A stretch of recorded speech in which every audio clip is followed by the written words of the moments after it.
kwentuhan, kulitan, cooking show, at kainan, dito mo lang yan mapapanood, sa Mara at Vlog.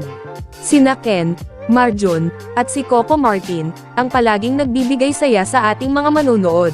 Sa tuwing nakikita na natin ang tatlong ito sa harap ng camera, ay siguradong mapapatawa ka na lang sa kanilang mga kulitan, at mga nakakatuwang moments, na talaga namang kinaaliwan ng maraming manunood.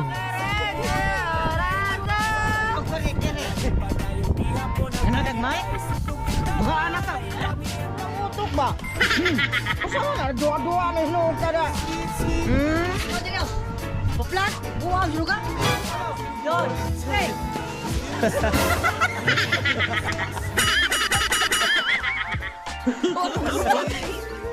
At isa sa mga dahilan, kung bakit patuloy na sinusubaybayan ng maraming viewers ang kanilang channel, ay dahil sa natural at nakaka-good vibes nilang samahan, na talaga namang nakakatanggal ng stress, habang nanonood tayo. At bukod pa dyan, mas lalo pang nagiging exciting ang kanilang mga videos, dahil sa kanilang cooking show at simpleng kainan, na talaga namang nakakatakam panoorin. Brown na. Laki. Hit yang Mabda to. Marjo na, pagkaon daw.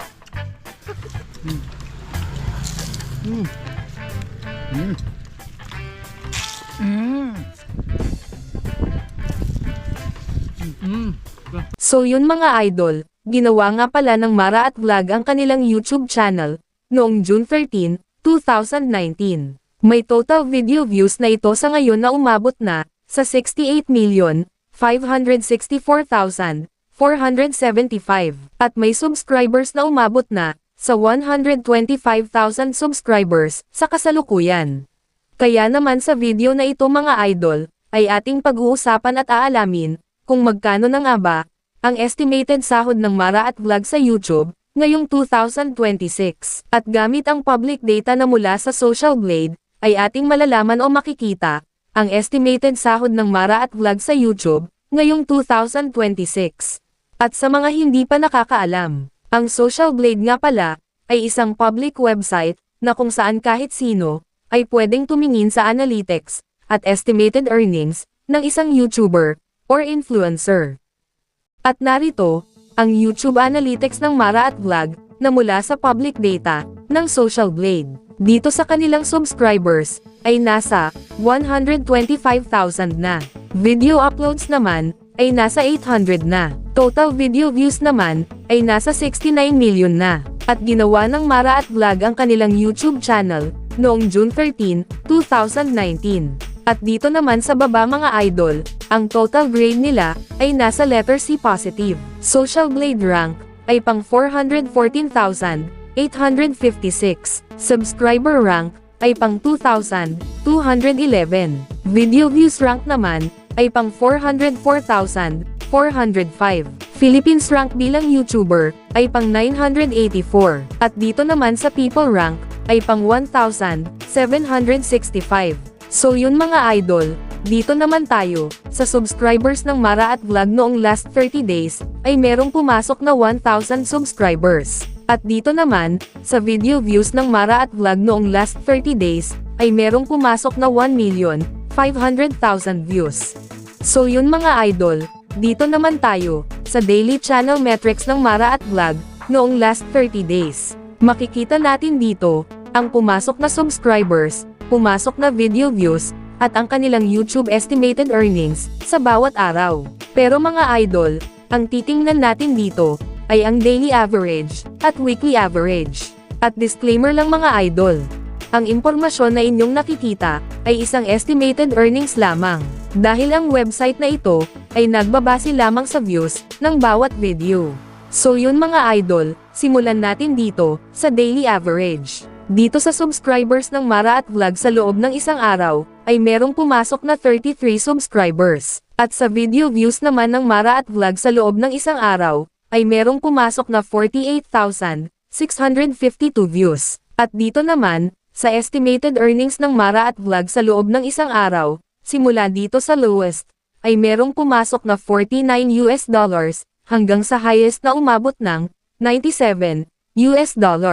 At kung i-convert natin ito sa Philippine Peso, ang katumbas nga pala ng 1 US dollars sa Philippine peso ngayon, ay nasa 61 pesos. So yun mga idol, ang katumbas ng 49 US dollars sa Philippine peso ay nasa 2,989 pesos. Ito ang posibleng kikitain ng Mara at Vlog sa loob ng isang araw, sa lowest estimated earnings. At ang katumbas naman ng 97 US dollars sa Philippine peso ay nasa 5,917 pesos. Ito naman ang posibleng kikitain ng Mara at Vlog sa loob ng isang araw, sa highest estimated earnings. Pero bago natin ipagpatuloy ang video na ito, mga idol, gusto ko lang ipakita sa inyo ang isang solar LED light na nabili ko sa Shopee.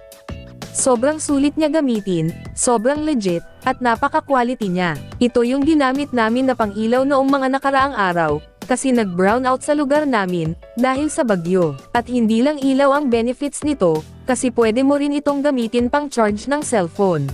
At bukod pa dyan, pwede mo itong e-charge sa araw, o sa kuryente. Kung gusto nyong bumili nito, e-click nyo lang ang Shopee link sa ibaba ng video. So yun mga idol, back to the video na tayo. Dito naman tayo, sa weekly average. Dito sa subscribers ng Mara at Vlog sa loob ng isang linggo, ay wala pang nakalagay. Sa video views naman ng Mara at Vlog sa loob ng isang linggo, ay merong pumasok na 45,900 views. At dito naman, sa estimated earnings ng Mara at Vlog sa loob ng isang linggo, ay merong pumasok na 321 US dollars, hanggang sa highest na umabot ng 643 US dollars. At kung i-convert natin ito sa Philippine peso, ang katumbas ng 321 US dollars sa Philippine peso ay nasa 19,581 pesos. Ito ang posibleng kikitain ng Mara at Vlog sa loob ng isang linggo, sa lowest estimated earnings. At ang katumbas naman ng 643 US dollars sa Philippine peso ay nasa 39,223 pesos. Ito naman ang posibleng kikitain ng Mara at Vlog sa loob ng isang linggo, sa highest estimated earnings. At uulitin ko lang mga idol, ang impormasyon na inyong nakikita ay isang estimated earnings lamang.